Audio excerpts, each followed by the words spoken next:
Clearly, Off topic. Two friends, One unique conversation. driven to learn, inspire, create, and understand. All right, okay, listen. We're just trying to be good humans and make the world a better place. How hard could it be?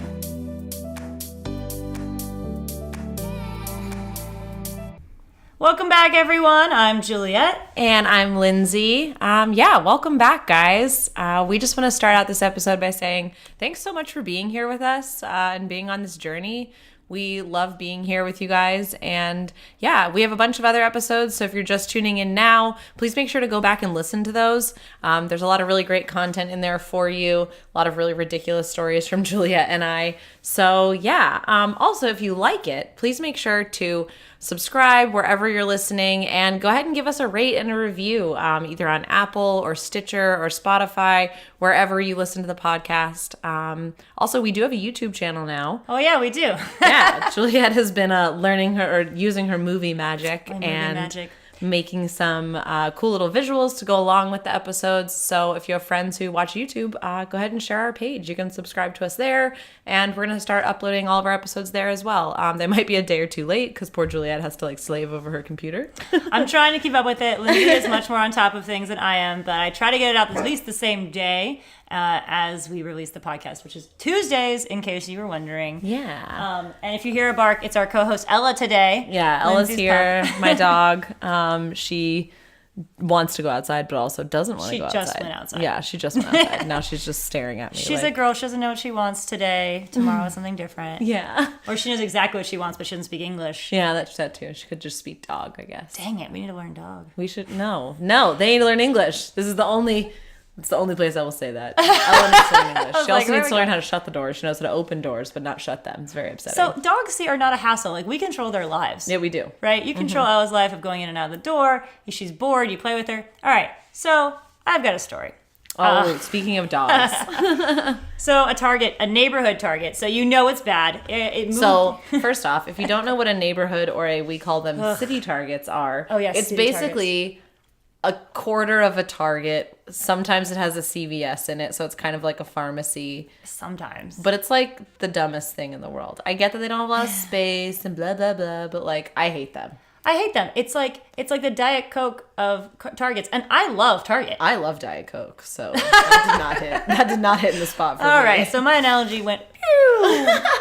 But I and Lindsay, we do not like city Targets, and I don't think we're alone. No, I don't think we're alone. Let us know if we are alone. We're not.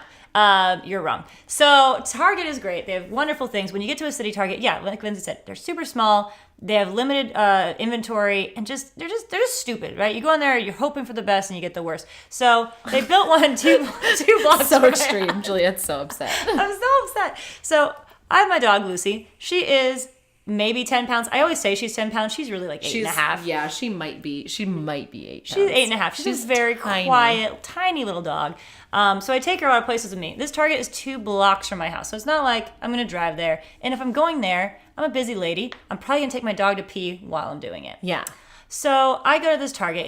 It's been open for all of 3 days. When she says taking her dog to pee, she doesn't mean in the Target, by the way. No, I meant on the way to Target. There's 2 blocks in between me and the Target. Lucy did her business prior. She is potty trained. So I get there and I'm excited to go check out this, what I know to be a terrible Target now. And I walk in the door and I am not alone. There are 3 other dog walkers that are kind of coming up the street because I have a very, we're in LA. Everyone has a dog because everyone's lonely. Yes. So everyone's got a dog. I'm walking in and simultaneously with the other 3 dog people, we walk in and the security guy at the front says, "Oh, I'm so sorry. You are not allowed to bring your pets in here." And I said, I've brought her into every Target I've ever encountered. She's fine. Why?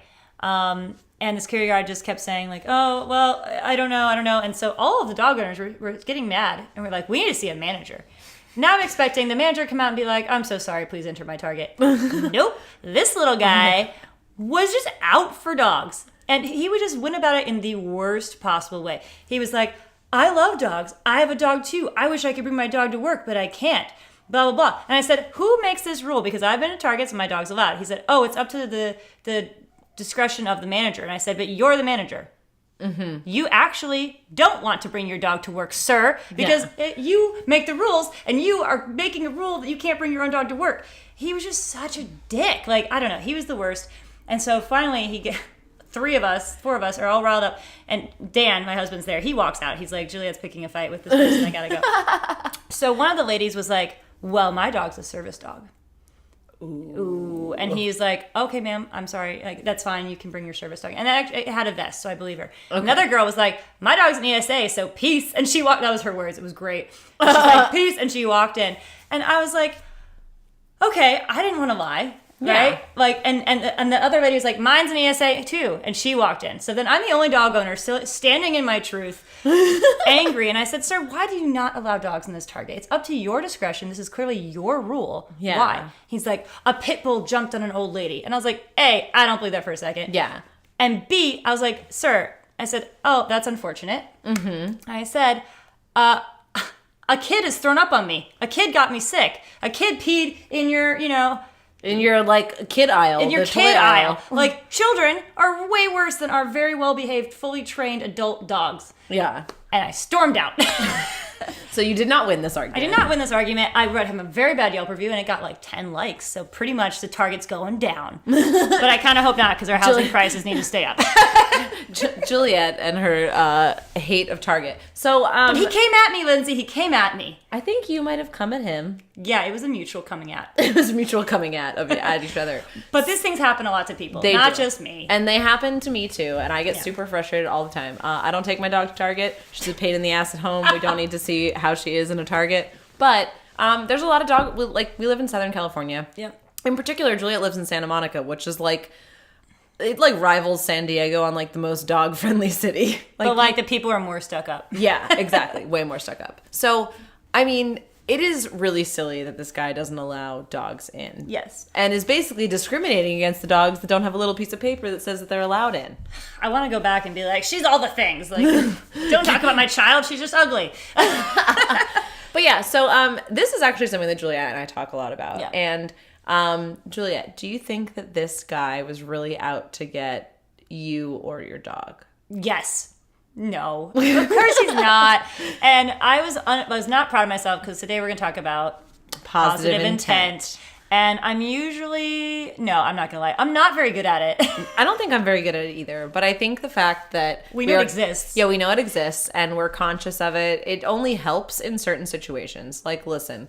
When you're annoyed because you just walked 2 blocks in like 80-degree weather and you just needed to get like milk at Target or whatever. Oh yeah, I needed something. I forgot what I needed. Of course, yeah. You forgot what you needed because now you needed to just argue with this guy. Oh, I was out for him. But yeah, so I mean, that guy obviously, that situation in that Target, there was a pit bull who jumped on an old lady and it probably caused some havoc, right? Maybe not, but let's assume that he was trying. Let's assume some positive intent. Let's assume some positive intent. So if you don't know what positive intent is, you're like, what are you talking about, guys? We're here to tell you.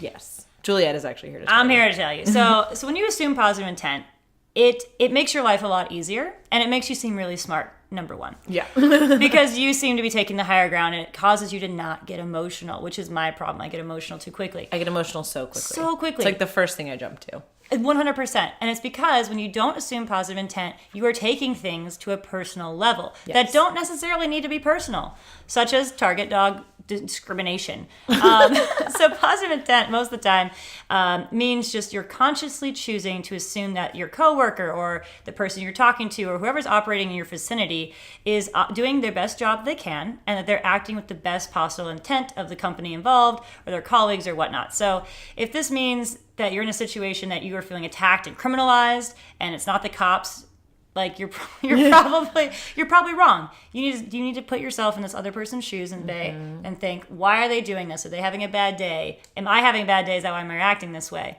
I do this a lot with emails and texts. Yes, that's the emails are honestly the easiest way to get frustrated. Yeah. And I have a couple customer service people who work for me at one of my companies, and they just. People will get under your skin. And a lot of times you get an email and it's like, hi, when's my item going to be back in stock? So you can take that 2 ways, right? You can take that as this person is upset because their item is out of stock, or, oh, this person is just asking for the date of when their item is going to be ready.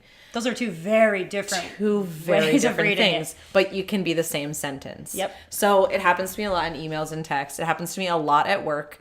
And you have to assume that this person is not there to attack you. Unfortunately, some people are, but that's a whole different topic.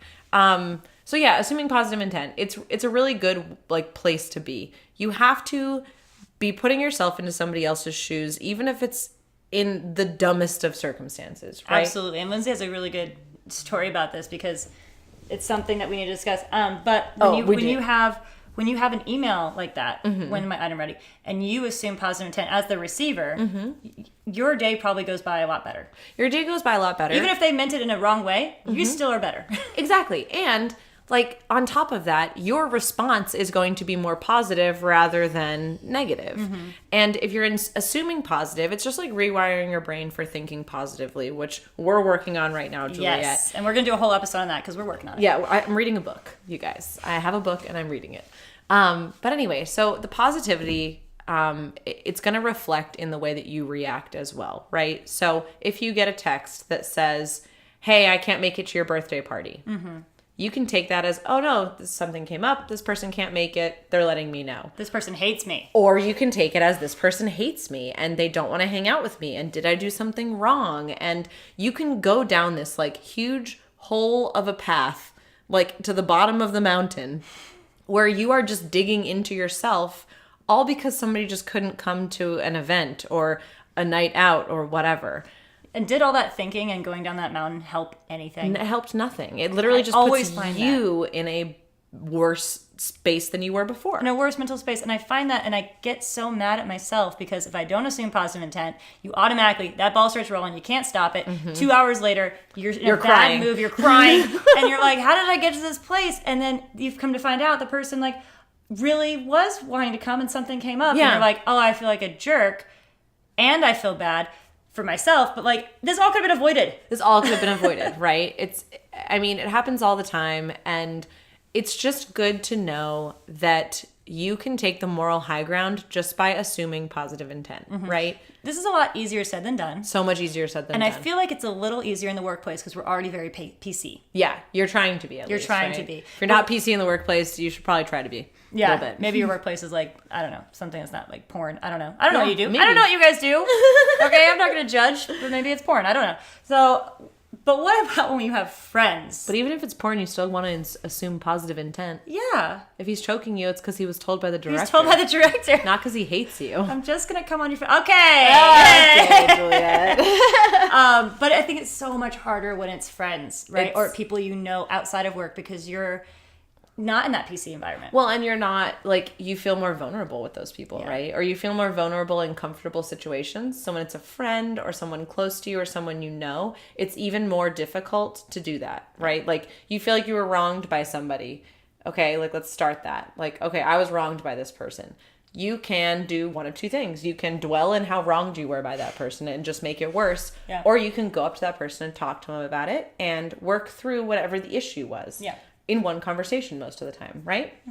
So, same thing with positive intent. If somebody comes at you with something, either telling you can't do something or that they don't like something that you're doing, you need to put yourself in their shoes, right? And it's really hard to do with friends. Yeah. And especially, you guys all have one of these people. You all have a dude bro. Oh my God, dude bro. Okay, we're not going to say his real name. Because I don't know. We're just going to be nicer, okay? We're just nice. We're nice, guys. We're nice. So on Saturday, my husband had his 30th birthday party. Happy birthday, Joel! Happy birthday, Joel. So he had his 30th birthday party, and he went and like did a soccer tournament with all of his guy friends, and then they came back to my house and used every towel in the house, and all of them showered. I had so much laundry to do. So many towels. And then we had this big party, right? We like filled up little kiddie pools. We like had cornhole. It was summer camp themed. So we had summer camp. It was great. But this dude bro guy came with one of our very good friends. We know Dude Bro, by the way. We have met Dude Bro before. He's been here before. He has been here before. So Dude Bro has 2 daughters and a 3rd child on the way. Yay. He has a good job. He's clean cut. He seems to be a nice guy. But the interactions that I had with Dude Bro on Saturday, I never want to see this person again. Yeah, Dude Bro pisses everyone off at some point. Yeah. I mean, he literally cornered Dan and, like, followed him around for, like, an hour and a half, asking him the same question that Dan clearly didn't want to answer. Yeah. He does not pick up on He does not pick up on social cues. Or doesn't care. Or doesn't care. Positive intent. He doesn't Positive pick up. intent. He doesn't understand them, right? So I had a bunch of interactions with Dude Bro that evening that just progressively got worse. And it started off with that he misspoke about not gender inequality, race inequality. And we were having, like, a political discussion, a very mild political. Like, this was like, Joel works in nonprofit. One of my other friends, Emma, works in nonprofits. They both work with very similar kids who are out of the rescue mission in LA. And so they have a lot of experiences with people who are not born into having the things that they need, right? Having to pull themselves up by their bootstraps. A lot of those people are, you know, people of color, or they are Hispanic, or they have come into this country illegally and they're trying to make it. And that doesn't make them any less human. I just want to say that out loud. It does not matter who you are a human, and you deserve to be treated like a human. Mm-hmm. And so we're talking about, like, disparity and, you know, what has led these people to the position that they're in, and what it puts the position, like, what the position of their kids is. Yeah. And we were going through all of this, and Emma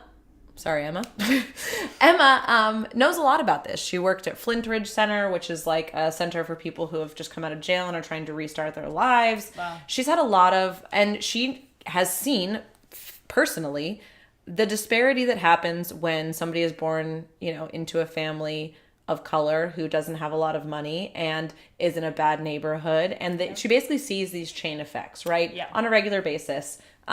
With multiple different ethnicities of people, right? She's worked with them all. And so we were just legitimately correcting Dude Bro, not the guy's name that I was just going to say. We were literally just telling him, like, oh, actually, you're incorrect. And we were being very, like, nice and all of that. And Dude Bro just kept taking the stance of, quote unquote, devil's advocate, which... this drives me crazy. Yes. And this is a little off topic, but when you quote devil's advocate just because you cannot see the other person's side or you do not think that they are right, that is not the proper use of devil's advocate. No. Devil's advocate is to stir up a conversation based on an opposing view. Yes. Right? So you're talking about one thing, but then there's this other side of it, and you want to bring that up and just see where the conversation gets taken, right? Yeah, it's that is using devil's advocate. It's not taking, what it is not, is taking a firm stance in one thing and refusing to see the other side of a situation. Yes. So Dude Bro was just refusing to see the other side, saying that that's impossible and that that's just not, and all of these things, right? This happened multiple other times throughout the night with different situations, in mildly different ways. And by the end of the night, I was completely disgusted by Dude Bro. And the next morning, this is the cycle of Lindsay getting upset at somebody. So the next morning I woke up and I was like, wow, I was probably really rude last night. And maybe I should really sit down and think about why that made me so upset. And again, not saying that guy was a jerk, but taking it upon yourself to say, why am I feeling this way? Right, because I have to assume positive intent. He lives a very different lifestyle than we do. He has a family. He has 2 children. That's a whole different amount of pressure on you. He, you know, has been married for several years. He's living a different lifestyle than we live. And that is beautiful. His children are adorable. His wife is sweet. And just because he doesn't understand how to A, argue, or B, put himself into someone, like, accept somebody's knowledge based off of facts that they have physically seen as truth, rather than just thinking that they're lying to him. He just had no... He couldn't merge the two. He couldn't say like, oh, well, this is what I've thought, but then somebody presented these facts to me and I either still think this way or, oh, those facts are interesting. He couldn't do that. Do you think it was low empathy? Do you think he lacks empathy? Potentially. Yeah. It could be so many things, right? Yeah. But we have to assume that the reason he took that stance, or the reason that he said those things, or the reason that he acted that way is because of something that's going on either personally with him, something that he never learned because maybe his parents don't pick up on social cues, maybe he didn't realize that he was upsetting us, maybe he doesn't know the real definition of what devil's advocate even is, even though I told him 3 times. Well, he doesn't listen. He doesn't listen. But that's okay. And I mean, but the point of the story is that I was waking up the next morning thinking feeling horribly about what I had just encountered and how I had acted in that situation. Because that night I went around telling everybody that I did not like Dude Bro and that Dude Bro was no longer allowed in my house, which is extreme. And I don't act that way ever. And I think that that was an important lesson for me. And Juliet and I knew we were going to talk about that this week. And I thought it was a really important story to tell because you have to work at it. It's not something that's easy. And when you receive that text message, before you have an emotional reaction or you get upset or you get really happy, really sit down and look at where you are, where that other person is, and what could come of that situation, why it could have happened, what could be like creating this, issue, everything. You have to look at it from the other person's side. You totally do. And in my own life, a lot of times what I'll do, like, you're like, oh, it's so much easier said than done. Because I know you're saying that. It is easier said than done. 100%. Everything in life is easier said than done. So one thing that I try to do, not that you have to do it, but if I get a text message or an email or something that triggers something within me that's a negative response, I do not respond right away. Yeah, I literally put my phone down or I change the tab on my computer and I just go, leave it. And I tell myself, leave it. And I will come back to it after I've had time to think about it. What potentially could this mean other than what I think it does? Yes. And 9 out of 10 times, the person will text me something else or email me something else, and it will totally change the first thing. Not because they're going back on their word or whatever. It just literally is just more information. The more information you have, the better you can react to a situation in everything. Yeah. So just wait. So maybe tell yourself, if you're a reactionary person, like I can be, just say, Same. Just wait. Just wait. And just tell yourself, just wait. And sometimes you can't wait, right? Yeah. But maybe just reminding yourself of that and you'll get better at it with practice. Still not perfect, but it helps me so much, especially like we're married. If you're in a relationship, they can say something. You're like, oh, well, I know what they mean because I know this person. And I cannot tell you how many times I have misinterpreted what Dan meant. Oh, constantly with Joel. Constantly. And this is a person we know very intimately and you spend a lot of time with. So much time. And I think it's almost harder in those situations. Yes. Like for me, I work with my father. Oh, yeah. And I mean, just work in general. Something that I do is I will just look away from the computer or look away from my phone or wherever I'm getting the, negative or the trigger from. Yeah. I will just look away from it. I'll take a couple deep breaths. I'll just sit there for a couple minutes in my own mind, but not thinking about the thing that was triggering me before. Moving on, thinking about my breath, thinking about what I have to do next. And yeah, 9 out of 10 times I either realize like, okay, well, he's having a bad day. Or like, oh, my dad had a meeting with the bank yesterday. Or, whatever it is. And a lot of the times you can really explain away somebody's behavior that upset you just from waiting. Yep. Patience. Patience. It's the hardest thing in the world. Oh, patience. It almost hurts to say it. It does. It's patience. Patience. Yeah, just distracting yourself, like Lindsay's saying. I love that she still is ruminating on the email. Like you're still thinking about it, you're taking a second, you're breathing, and I love that. I go straight distraction. I'm like, leave it, and I try to like put my mind somewhere else so that when I come to it, I have fresh eyes or fresh ideas. But those are two of the things that work for us when doing positive intent. Yeah. It is really hard, though, when you're in a situation with friends like Dude Bro, talking about things that are very core values. Like they're moral values. And they were definitely moral things. They were things that I understand and know about society. And I think, obviously, the thing that triggered me more is the fact that my friend has extreme, intense knowledge about this. She does this. She does this as her job. And she was telling him that, like, oh, I do this as a living. And obviously she's in nonprofit and she's in, like, charity work and all of that. So she has a very, like, well-mannered voice. And so she was not overreacting. And I was going to say, how did she react? Afterwards she was like, yeah, I don't like Dude Bro either. Dude Bro sucks. But during it, she probably had she was probably assuming the positive intent with like absolute. She's so much better at it than me. I'm sure social workers are probably the best people at this because they constantly have to realize people say things they don't mean, act certain ways. Other ways that people can also act that maybe you get thrown off by is not just a text or an email, but body language, tone of voice. Oh yeah, inflection changes on the phone when you can't see the person. A lot of people also. There's some people who are very good and knowledgeable about body language, and there's some people who are not. And Yeah. so they'll take you crossing your arms as something that it was completely not meant to be. And you're just like, oh, I'm just covering my nipples because they're cold. Or my arms are tired of hanging. Yeah. Crossing arms is a weird. It is a weird I always thing. think that it's a weird thing when I do it. I'm like, why? Yeah. Why do I cross my arms? And I usually don't. When I'm mad, I don't cross my arms. I cross my arms because. No, when I'm Other mad, I'm reasons. like cleaning something or like. Yeah, I'm all over the damn place when I'm mad. Like their arms are moving. Okay, Yeah. when I'm mad. But yeah, going back to what you were saying, you were super mad about this because there's someone standing there with knowledgeable information, facts, presenting it clearly and calmly, and this person will not listen. So how do we get out of social situations when you're in a heaped up situation? This person's clearly not listening to you, and you cannot assume positive intent any longer. Should we just excuse ourselves from that conversation? That's probably the easiest way. I mean, that's out. probably the easiest way. Could Or- you tell them you're assuming? Be like, I'm assuming positive intent here, I think and that I'm might be- leaving. I think that might be a little bit attacking. don't you Okay. think? I mean, maybe. I don't know. But yeah, I mean, I think just like using those same strategies, taking a breath, trying to think about something else for a second. Maybe if you're in a circle of people, shifting your focus to a different person for a few minutes. Changing the subject. Changing the subject. Just being like, okay, all right, you win. Unfortunately, sometimes just being like, all right, dude, bro, you win. Yeah. Like, it's fine. You think what you want to think. And sometimes that'll just turn into them being like, what do you mean think what I want to think? Because that's how Dude Bro was. Yeah. And I'm like... I was there. Oh my God, it was the worst. Not for that conversation, but he did this to several people, and I was like, this is kind of terrible. But yeah, it was pretty terrible. But I'm just trying to think that like we live this lifestyle. He lives a very different one. This was his one night to let loose and have fun for however long until the next time he gets to do it. I have no idea what his real life is like. But true.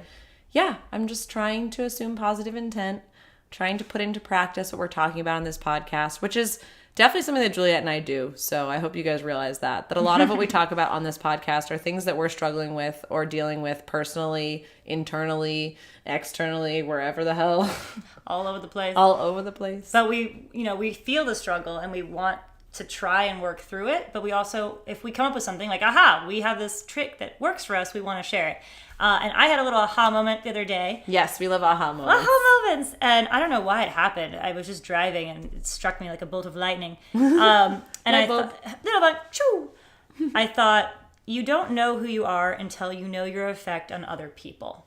Ooh, that's deep. So, yeah, I always think I'm really deep, and sometimes I'm right. Sometimes she's right. Sometimes she's Most of the Sometimes time- she's walking into waters. Most of the time, I'm just high. No, I'm kidding. So, if you think that you know yourself, oh, I'm this person, I do this is my stuff, and you walk into a room and people are not receiving you the way that you think they should be, you're doing something wrong. Yeah, or you could be doing something wrong. Or you could be doing something wrong. Exactly. So maybe if you're not having the effect that you want on people, oh, I can't hold a good conversation, or I don't have as many friends, or whenever I bring up something, people awkwardly laugh or cross their, I don't know. Yeah. Whatever it is that you're having trouble with, just think, wait, okay, what am I doing? And that also is assuming positive intent to those people and wondering maybe just maybe take it on yourself a little bit. Maybe this is your problem. Well, you have to reevaluate yourself. Yeah. And Juliet and I talk about this a lot.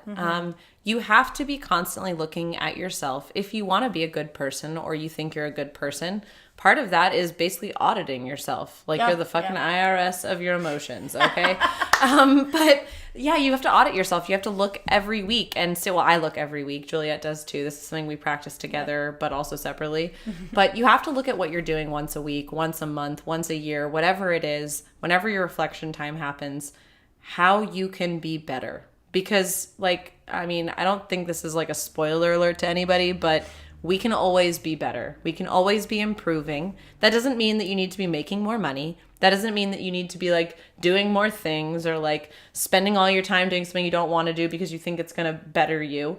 It means literally just looking at yourself, looking at the way you reacted to things, looking at why you reacted that way, looking at like, oh, I had a shit week and like, oh, well, it was because I was on my period, or like, oh, maybe I'm, having a bad week because, Uncle Eddie made me mad. I don't know, but auditing yourself, looking at what's going on in your life is never going to be something that you regret because I think you always grow from it. I always do. Absolutely. And I definitely, the effect on other people goes like to my mom, like when I get really frustrated with her and I yell and I get mad or I cry and I think, oh my goodness, what after she leaves and I'm not upset, I think, what kind of effect am I having on her? Yeah. And it's a negative one. Like, I have to change something. And change is hard, guys. Change is really hard. But we're here for you. Yeah. And we're here for each other. I love you, Juliet. I love you. But yeah, I mean, you have to be constantly changing yourself. You have to be constantly looking at what you're doing and what your effect on other people is. We all know that person who does not understand that they have a massive impact and a massive effect. I'm an empath by nature. Mm-hmm. I can feel people's energies from a mile away. I have a couple of friends who, if they are upset and in my house, like my core is upset and I can feel it. Yeah. And some of them haven't noticed until I said something. Huh. And if I wouldn't have said anything, they would have never realized what their effect on me was. Yeah. And I had a couple of friends who broke up a few years ago, and it was really hard on me because they were two of my best friends. And once I sat down and told them, like, hey guys, this is how you're affecting me personally, they both were apologizing and felt terrible, and like things changed and moved forward and everything is beautiful now. But you also need to tell other people how you're being affected by them. And I think if I ever see Dubro again, I probably will because Joel likes him. I don't know why. Nobody knows why. I rolled my eyes. Yes. But I'll probably see him again. And, maybe next time I take that chance in the conversation to be like, hey, the last time we had a conversation, I left it really negatively because of the way that you're acting. And you're doing that again. And here's why I'm negatively affected by that. And but then the other part of it is that you have to release that information to the person and know that they could not do anything about it. And they could not give a fuck. Absolutely. Yeah. But I think... I keep saying you at living least in know. your truth. Yeah. If you're being truthful to yourself and you're communicating, then you're not going to feel attacked because you've got it all on the table. Yeah. You said your piece. Mm-hmm. There you go. And that feels better. Like, it does. Being positive and being truthful feels good. It does. It feels better. It feels better? Assuming positive intent. It does. I know. So much better. So much better. I'm not going to go apologize. For a second, I was like, I should go apologize to the target. No! All right, well, we're going to work on that, Juliet. But yeah, I mean, assume positive intent. Just make sure that you're putting your best foot forward every day. And, just keep thriving out there, people. Yeah. I think that's pretty much our episode today. That's pretty much our episode. And I feel better already. Yeah, me too. This is like reminding me to assume the positive intent and to try to help people realize their effect on me. I think I need to apologize to Jude, bro. I wonder if he even knows that I'm mad at him. He probably doesn't. He is not. I'm not really empathic. mad at him. No, he's not. No, he doesn't. I just really hope even that know those my two name. cute little girls that he has just change that soon. They probably will. They probably will. Us girls are real conniving and sneaky. But thank you guys so much for listening. As always, we love you guys. Yeah. And don't forget to make sure to check out redbearroastery.com. The freshest coffee beans in Los Angeles and Orange County, and wherever you are, we can ship it to you. Sorry for those couple listeners in the UK because I don't know how to ship it to you yet or if it's even legal, but we'll get there. Redbearroastery.com, and follow him on Instagram. Use the code OFFTOPIC. Discounts, 10% off. He does do local deliveries in the LA and Orange County area. So make sure to check him out because he helps keep this podcast going. Absolutely. Thanks, Joel. Thanks, Joel. Anyways, you guys, thank you so much for being here. We really appreciate you. We love you. Have a great day and go out there and be positive.